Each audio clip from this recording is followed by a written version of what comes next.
This is America on the Road, named Best Radio Show by the International Automotive Media Conference, and now in its 29th year on the air. Thanks for being with us as we bring you the latest automotive information from around the world. Lexus has just unveiled two all-new vehicles that promise to shake up the burgeoning luxury SUV market in the United States. We were there for the double feature event, and we'll tell you all about it later in this segment. Spent some time in Texas, enjoyed that, as I always do when I'm in Texas. America on the Road is brought to you by drivingtoday.com, yourtestdriver.com, emlancy.com, the publisher of my latest book, Dance in the Dark, and Mercury Insurance. If you're looking to save some money, you should switch to Mercury for your auto and home insurance. Californians save an average of $670 with Mercury, so imagine how much you could save. Get a quote today at drivingtoday.com/auto insurance. That's drivingtoday.com/auto-insurance. Hi, I'm Jack Nerad. With me is co-host Chris Teague. He's editor of yourtestdriver.com. Chris, welcome back. You had some illness in your family last week, couldn't do the show. I hope things are back to normal. Things are getting there, although illness is kind of normal for us, so we'll see how it goes. Things are warming up here. School's out after the rest of this week, so things should calm down. How are things on your side of the world? Yeah, things are going well. I'm going to pick up my daughter at college on next weekend and bring her back for part of the summer, and then she's off to Europe to study abroad for all of next year. So that should be cool. We're looking forward to that. Looking forward to having her back home after being empty nesters for a bit. And as you longtime listeners know, Chris lives at one end of the country. I live at the other. Each week we get together to talk about cars, the car industry, and how you can get the most for your money spent on cars. Of course, we review a couple of vehicles each week too. Well, back to the news. Staying connected while we're in our cars is critical for many of us. And now a new study shows how critical that really is, how important it is to American consumers and to the automakers and data providers. They're vying tooth and nail for that business. And it's liable to be a big, big market, isn't it, Chris? I think so, yeah. Billions and billions of dollars at stake here. So a lot going on there. Just when you thought there were no more three-row SUVs to talk about, we have another one for you. Buick has shown us a glimpse of the heavily revised 2004 Envision. That's a big, big vehicle for them in so many ways, and we'll tell you more about that. Very popular in the Midwest in particular. Of course, reviewing cars is one of the things we like to do best. And Chris, what would you like to tell us about this week?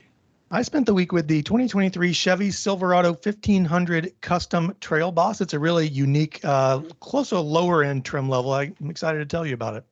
Yeah, I look forward to it. I'm always been a Chevy fan, love Chevy trucks. We'll see how that worked out for you. I was on, I guess, kind of the opposite side. I was driving the Ford Mustang Mach-E. Of course, their all-electric Mustang crossover SUV. Putting that sentence together, when I wrote that, it's like, wow, this is weird, isn't it? It's a Ford Mustang, all-electric Mustang crossover. Where's that coming from? But we'll discuss that a little bit more. We've got a fascinating guest for you this week. Jamie Zinser is Vice President of Global Automotive at Novellus Incorporated. She's a prime mover in a consortium called Alumobility. And it's about aluminum. It's about stressing aluminum and maybe changing out steel for aluminum or aluminum for steel. It has big implications for electric vehicles and their future viability. So I'm fascinated to talk with her about that. I think you'll find it interesting. Maybe a little inside baseball, but I think you'll enjoy it.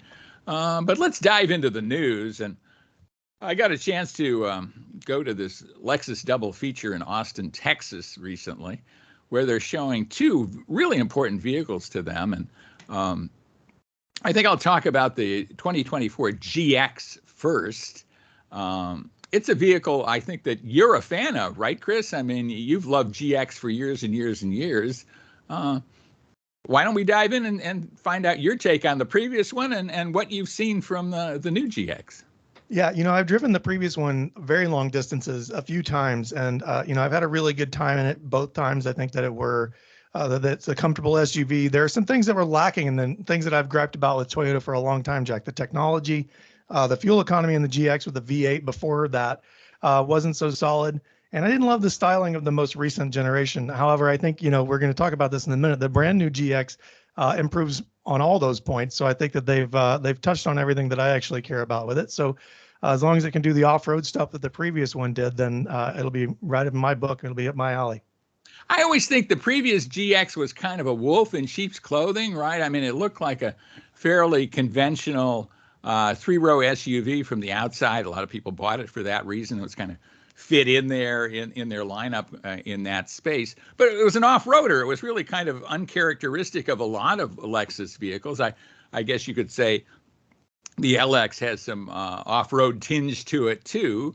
But now they're very plainly making the GX an off-roader from the styling point of view, in addition to what it has inside and what the mechanicals are. What's your take on the styling? I think it's great that they're finally bringing it out. You know, it's always been a Land Cruiser underneath the Land Cruiser Prado, which is a little bit shorter than the full-size one that we had before. So I'm all for it. Show it off. Shout it from the rooftops. They've needed to do that for a long time. Yeah, I think they're kind of wading into Range Rover and Land Rover territory here, and maybe rightly so. I mean, they've kind of always had the mechanical goods to do that. I always marveled at the fact that a lot of people driving around, Southern California suburbs here were in GXs and never knowing what kind of off-road capability they have, and never even considering going off-road in that vehicle that had a lot of off-road chops. And I think, if anything, this new one improves on that, doesn't it? It does. And we've talked about this before. It's actually just as important that something looks like it's capable as it is actually capable to do those things. So I think they finally caught on with that. Right. It's got cool stuff like a head-up display, 14-inch touchscreen inside. So we're getting the tech that Chris so dearly loves. I dearly love it too. A wireless Apple CarPlay, Android Auto, a multi-information display that's 12.3 inches of digital space, can hold up to 7 people. I just think there's a lot to like about this vehicle. Of course, we haven't driven it, and a lot is in the driving. But as a three-row vehicle, maybe the third row is strictly relegated to kids still, because this isn't a really long wheelbase, long vehicle, but I'm sure it's tricked out just perfectly inside, looks terrific inside, has all the great tech, leather or artificial leather, depending on your taste there, a lot of safety equipment. I think they're going to have a winner on their hands. I think they're going to do well with this thing. It's interesting to me how it will compete with vehicles like Range Rover and Land Rover, because I think that's the target right now for the GX. I think so too, but it'll also be interesting to see how people react to the twin turbo, the V6 powertrains that it's getting. I think from a Land Rover perspective, a lot of those are performance oriented, even though they can go off road. People buy the supercharged and the SVR trims and things. So it will be interesting to see if they're able to kind of snipe some of those buyers from Land Rover. Hopefully they can, because I think it looks good. Right. They're going to have an Overtrail model. A hybrid will be coming later. A lot going on with the GX. So it's going to be exciting for months and years to come, and we'll look for that. And I'd like to switch over to a vehicle I'm very excited about, and I think this really fills a hole in the Lexus lineup that I could never figure out why they let this hole exist for so long. But it is the new Lexus TX. It's a three-row, basically on-road kind of vehicle. What's your take on this vehicle? Large three-row for Lexus. Yeah, I agree. It is surprising that they waited, as long as they did. They had the RXL, which was the three-row version of the RX. It didn't do so well. I'm not really sure why. Probably some promotional issues, or maybe I don't know. But it's about time, and the Grand Highlander's coming too. So it was only a matter of time before we started seeing sort of the up-level vehicle from Lexus, I guess. Yeah, I think using that same platform and is fascinating. Makes a whole lot of sense. It's not the only Lexus vehicle that shares a platform or with a Toyota vehicle. I mean, ES is one of those as well, and it's done very, very well with that. This is going to be a Lexus that's assembled in Indiana, and that's fascinating too. I mean, Lexus going off the reservation to assemble this on the same assembly line that the Grand Highlander is assembled on. I had a chance to sit at the table with some of the engineers from Indiana who were talking to me about this, and fascinating. One of the things they're doing is making sure that the paint is of Lexus quality. That's of critical importance. Interesting powertrains in this one too. A plug-in hybrid V6 a 2.4-liter turbocharged hybrid for the F-Sport performance. I think this vehicle is going to do extremely well. I think this is a big segment. A lot of people want these a luxury vehicle that has real three-row capability. What's your take on that? Yeah, the real three-row capability is important there. You know, the RXL didn't necessarily have it. The standard Highlander doesn't really have that great of a third row seat either. So these extended models from Toyota give the buyers the option that they want. I'm sure they'll sell as many as they can make, Jack. Yeah. What I'm curious about too, Chris, is your reaction to the styling. I was really taken aback, especially by the front end styling of this. And obviously, this is radio; we can't hold a picture up here. If you're watching on YouTube or Rumble, you can see what this thing looks like. I think the front grille treatment is fascinating to me. I mean, it harkens back to me to some vehicles, German vehicles from the 30s and 40s. Really, what's your take on that? Yeah, you know, that their front end design is very, very prominent. I mean, it's hard to mistake it for almost anything else. And I think they made enough changes here to make it look unique, but it's still, man, it's just so big. And they've even admitted in the past that some buyers are turned off by that. So maybe they'll eventually come around, Jack. I don't know. Yeah, maybe they will, maybe they won't. Well, we shouldn't just dwell on the Lexus vehicles, although I'm sure Lexus would like us to do that. But let's talk, at least for a few seconds, about these consumer attitudes about privacy, data sharing, and what's going on there. There is a new study out showing that a lot of people want to have their tech in the cars, but they're a little bit concerned about privacy. What's your quick take on that? Yeah, I can see that being a big concern. You know, your location data, your driving behavior data. There are a lot of things, a lot of ways that could go sideways for anybody, really, much less people with so much invested in their vehicles. So I can see the concerns, and you know, automakers don't have the best track record with security on some of these things. So I can see the concern. Yeah.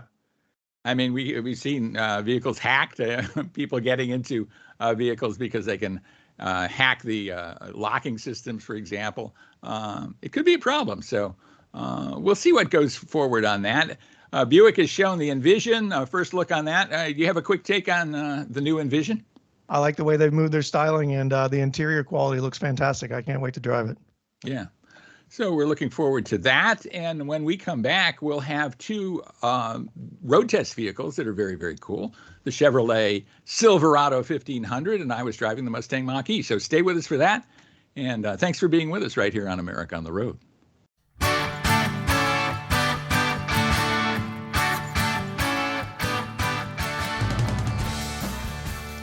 Welcome back to America on the Road with Chris Teague. This is Jack Nerad back with you for road test time. And we have road tests from two very traditional American manufacturers this time around.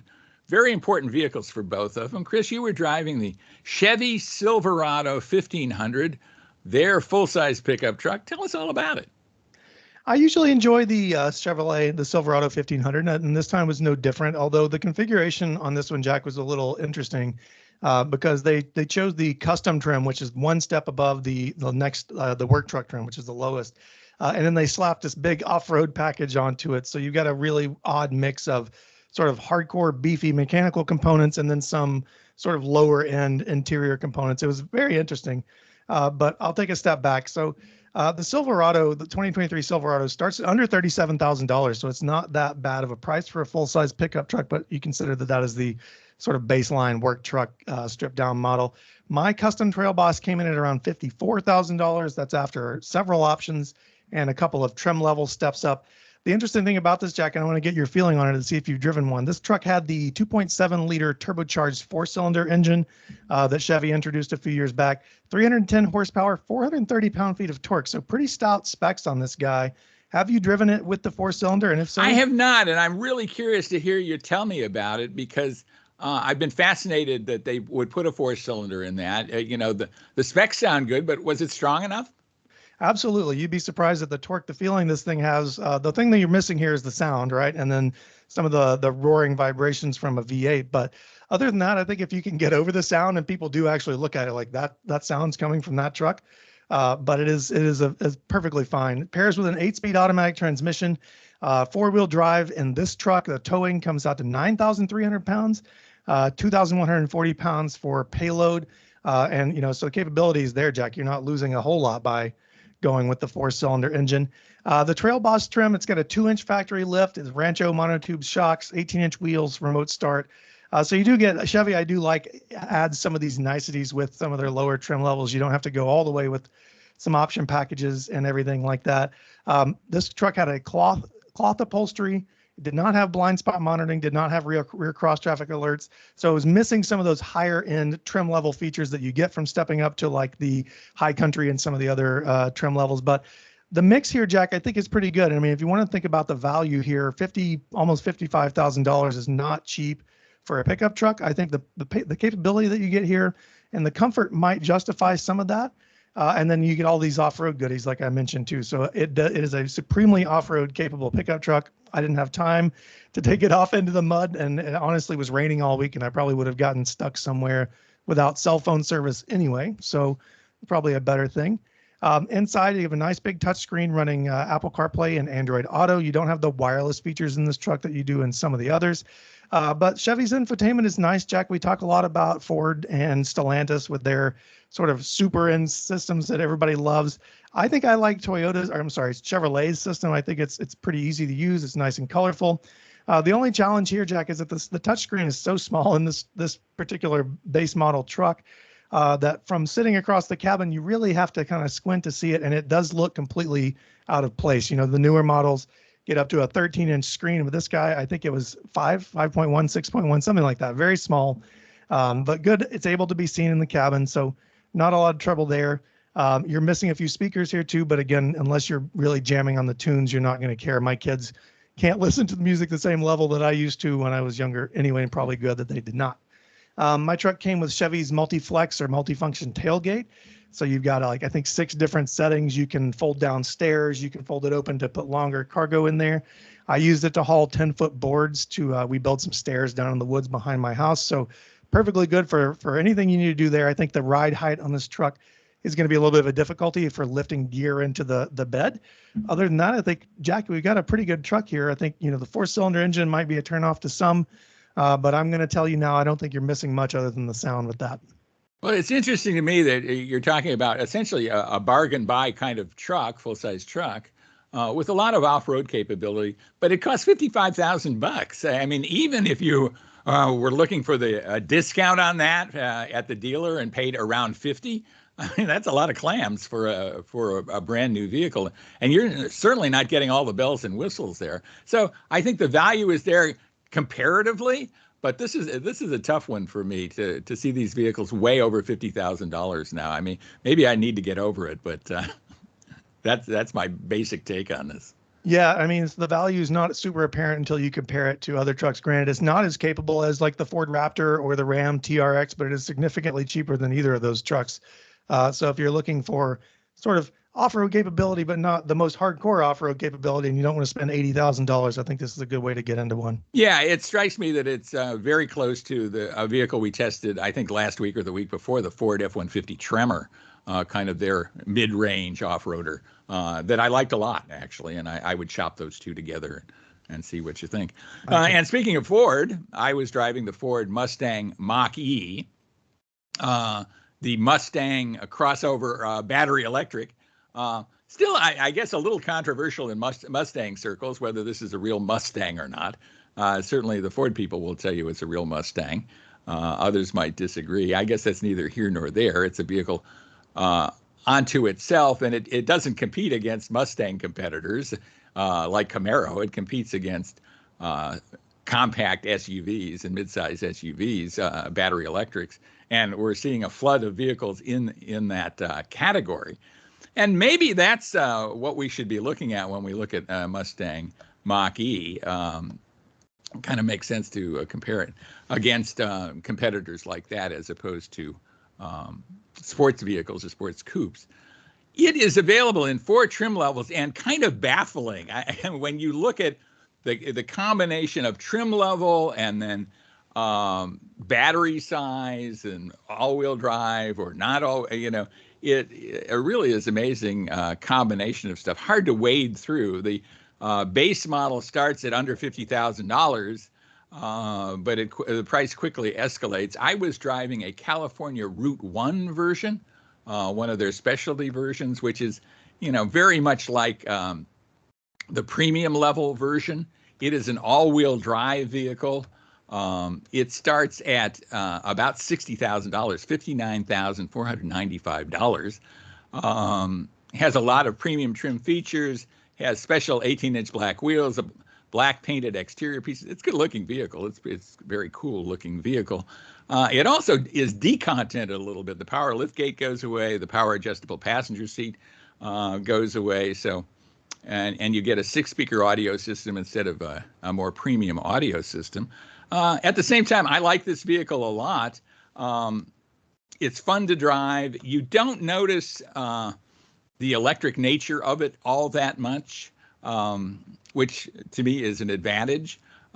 You do notice the electric feature of you hit the gas or you hit the accelerator, I shouldn't say gas, and it goes and goes and goes very silently unless you have the bogus noise spewing into the cabin, which I turn off. It just bugs the heck out of me.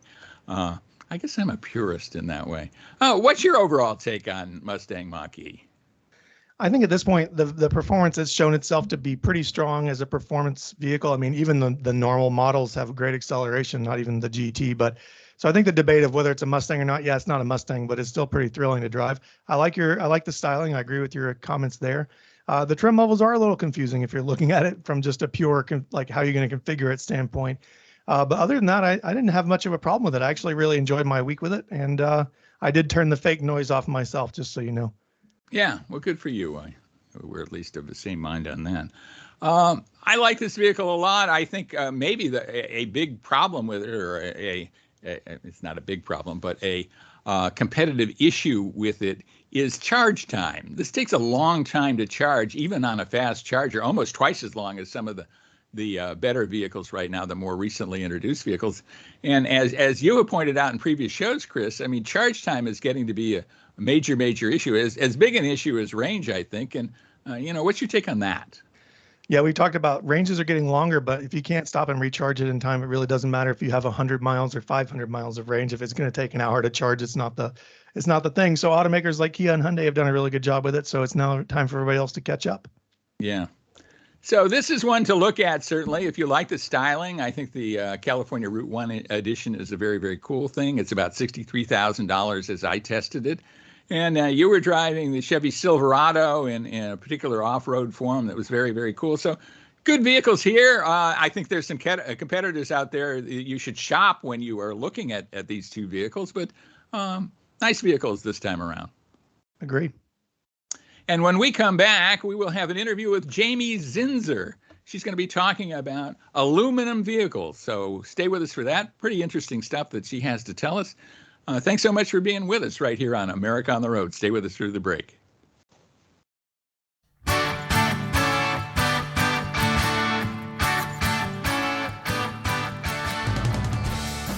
Welcome back to America on the Road. Jack Nerad with you. We have a terrific guest for you. Really interesting subject, too. I mean, we talk about electric cars a lot, but we don't talk about the construction of vehicles so much. And it can be very, very important to the overall success of electric cars.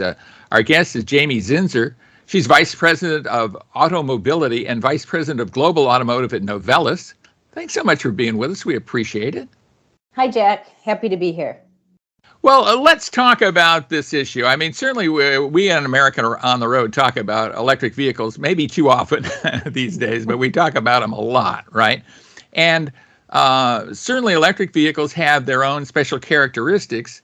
And one of the things that they're always fighting is weight. And that's something that aluminum construction can contribute to, right? Lightweighting of vehicles. Let's talk about that a little bit. Yeah, so in terms of, let's talk about aluminum in general. Aluminum is the fastest growing automotive material according to the latest DECA report. And the reason why is because there are so many valuable assets, including strength, durability, and low carbon emissions that aluminum can offer. And of course, what it's mostly known for is generating weight savings. So typically, if you utilize aluminum, so we call an aluminum intensive vehicle an AIV. And if you compare this to a vehicle constructed of steel, typically the vehicle constructed of aluminum is about 40% less weight. So for instance, when Ford converted the F-150 from steel to aluminum, they saved approximately 42%. And so not only is there savings in the body in white construction, which is the structural shell of the vehicle, but also there's secondary mass considerations here. So if you have a lighter vehicle, it means that you can reduce the size of motors, motor controllers, batteries, wheels, tires, brakes. So what does this mean to the consumer, and why is it so important for electrification?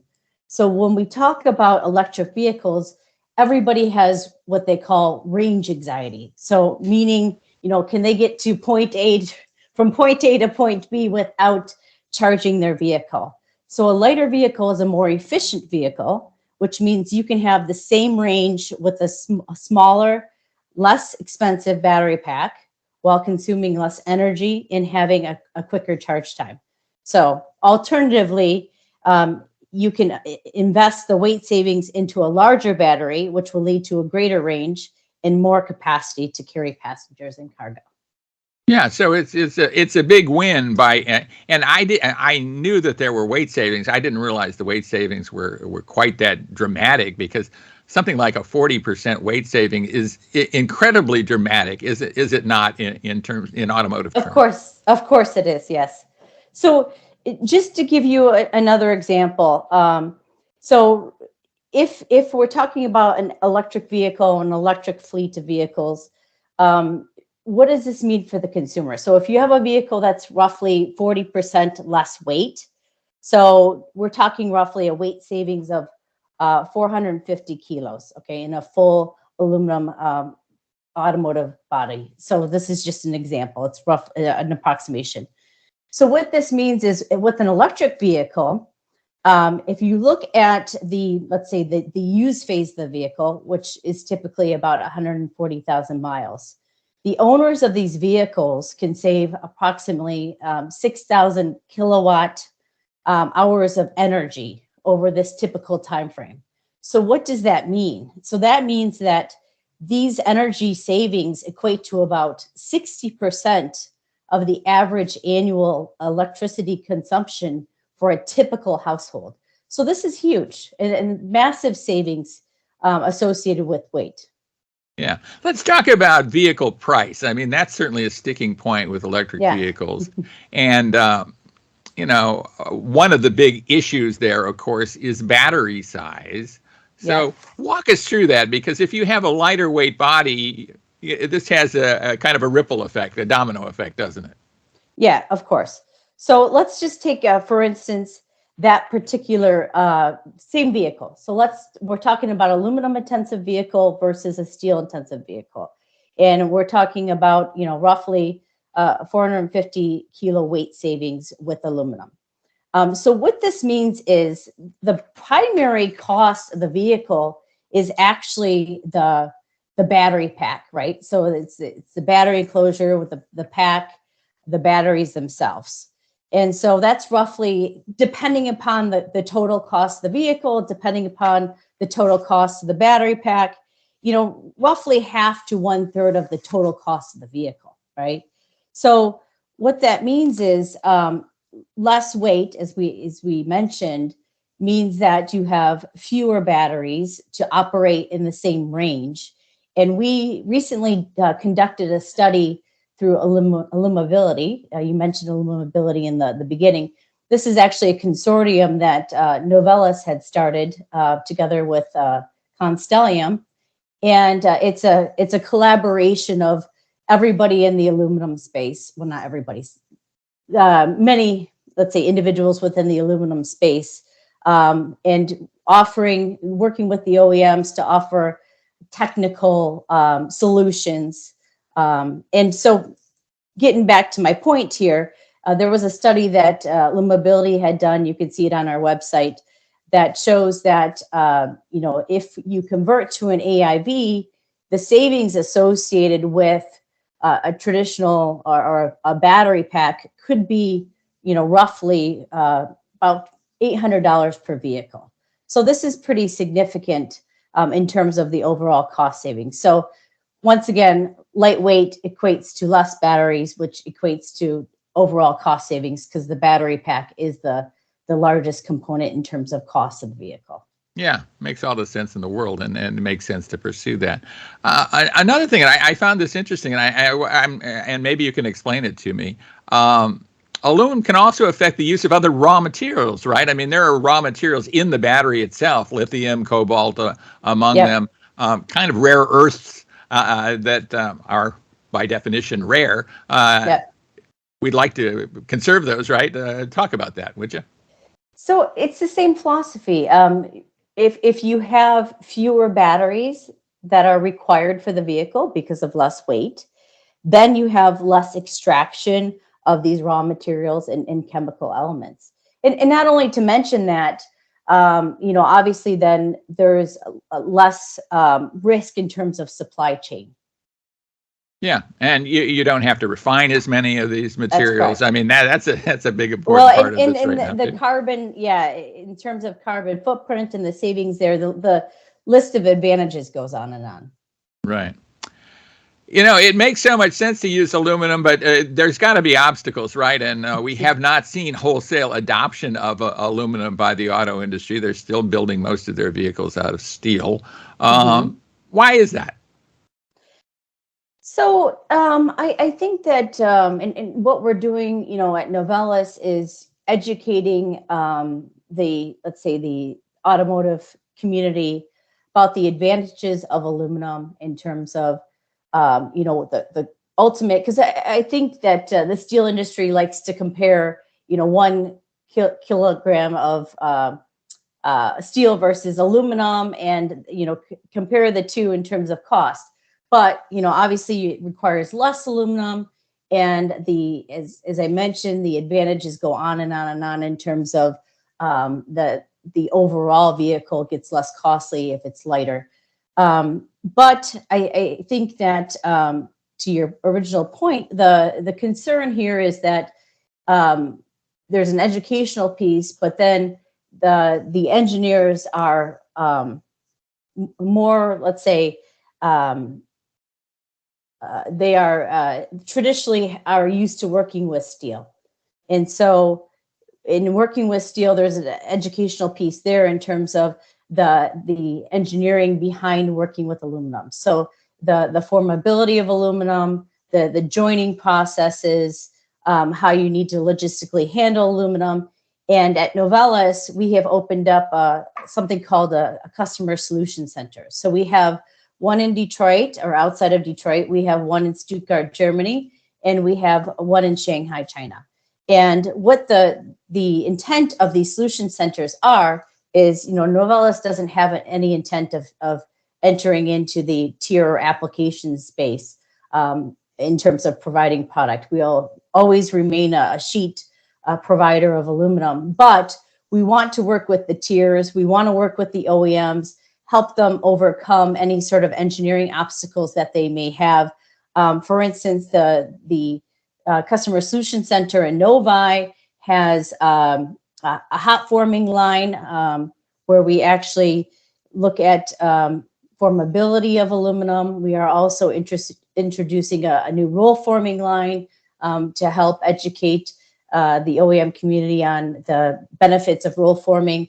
And so these are investments that we're making in R&D to help accelerate the adoption of aluminum. And it strikes me we're seeing a lot of adoption of aluminum for things like hoods, doors, trunk lids. We're seeing that more and more, and maybe not complete body structures, but certainly a great deal of aluminum is going into vehicles, much more so than maybe 10 or 20 years ago. Am I right? That is correct. Yes. And once again, it just all comes down to the benefits of lightweighting and also the benefits of aluminum being a very sustainable product. So we start to talk about recycling of aluminum. So the use of recycled aluminum requires 95% less energy and 94% less carbon emissions than producing from bauxite ore. So we've been partnering with the OEMs and in something called closed loop recycling. So closed loop is essentially taking the scrap back during the stamping process from the OEM's manufacturing facility, bringing them back to our facility to then, re-roll and bring back into another product. So the point here is that aluminum is also very recyclable. It's a very sustainable material, and also helps the OEMs meet their sustainability initiatives. Yeah, it totally makes sense. I mean, as simple as recycling aluminum beverage cans. I mean, we see that all the time. It's very understandable that, essentially those get melted down, and then you basically have aluminum again and go off from there. Well, I mean, it's probably not quite that simple, but maybe pretty close to that, right? No, you bring up melting because we also often get the question like that. Well, steel is also recyclable, but the thing that you need to note is that the melt temperature of steel is much higher than the melt temperature of aluminum. The melt temperature of steel is about 1400 Celsius, where aluminum is 650 degrees Celsius. So it's much less energy intensive. And so just to give you an example of how closed loop recycling is beneficial, when Ford Motor Company launched the aluminum intensive F-150, just through closed loop recycling, we're able to bring back most of their scrap.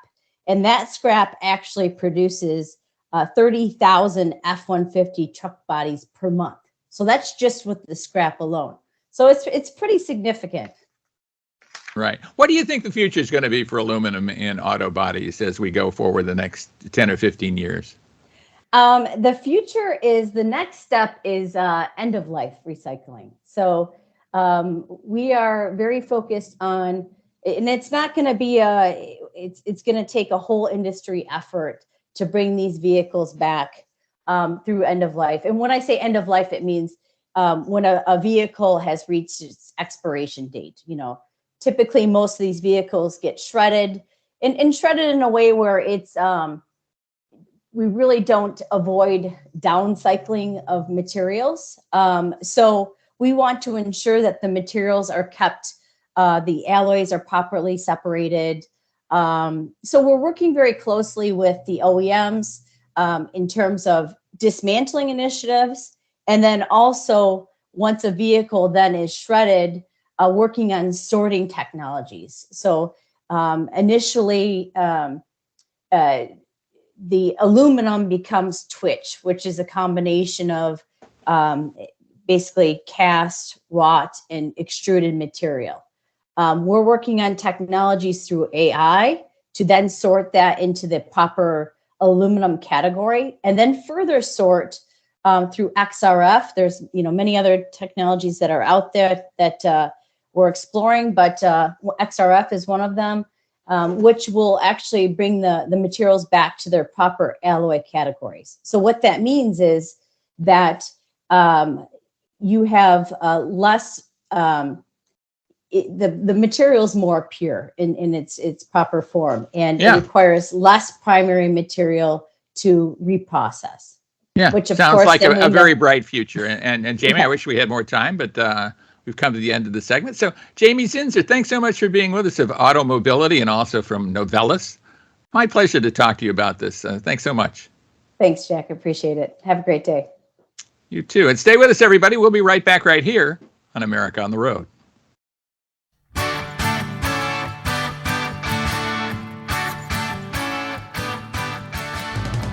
Welcome back, everybody, to America on the Road with Chris Teague, Jack Nerad back with you. We're so glad Chris is back with us after a week off with a little illness in the family. Glad things are getting back to normal in the Teague household. And this is listener question time. This is the time when we take your questions. Our goal of the whole show is to help you out, and certainly we can help you by answering your listener questions. If you want to get a question to us, send them to editor@drivingtoday.com. We'll get your question up in an upcoming show, answer it for you.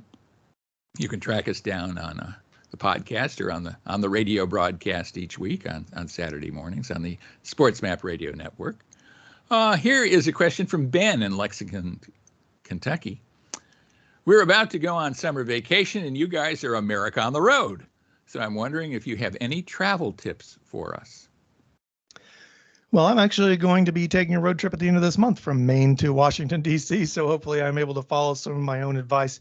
Look, I think there's a bunch of different ways you can approach this, but the thing that I will say is that you need to try to plan ahead a little bit. I think as much as you can get it done a few weeks in advance, the better you'll be. So checking the tires and the fluids on your car, if you need an oil change, if you need to rotate your tires, all those sorts of things. If you get them done a few weeks in advance, that way you can get any issues with those repairs ironed out before you leave. So if you have a loose lug nut or, any sort of leaking fluid or anything like that, you'll know well in advance of your day. So you're not trying to scramble and rent a car or, repair your car before you take off and then delay your trip. I think the other thing is here in New England on the East Coast, Jack, I don't know about California so much. We have a lot of tolls. So make sure that your toll booth token thing is up to date, or that you have money for tolls, that you've planned some stops in if you have kids. We always try to plan, like from Maine, we'll drive from Maine to the northern part of Connecticut and then stop for a rest. And that's, always been sort of our pit stop. So we try to program in time for plenty of stops. Even if you don't have kids, it's a good idea to get out and stretch your legs and take a break every once in a while. But I think by and large, just taking your time and being as upfront and plan ahead as much as you can, that's about the best advice I could give, Jack. I think that's terrific advice, Chris. And I particularly endorse your idea of getting the car looked at well in advance of your trip. At least a couple weeks before is preferable.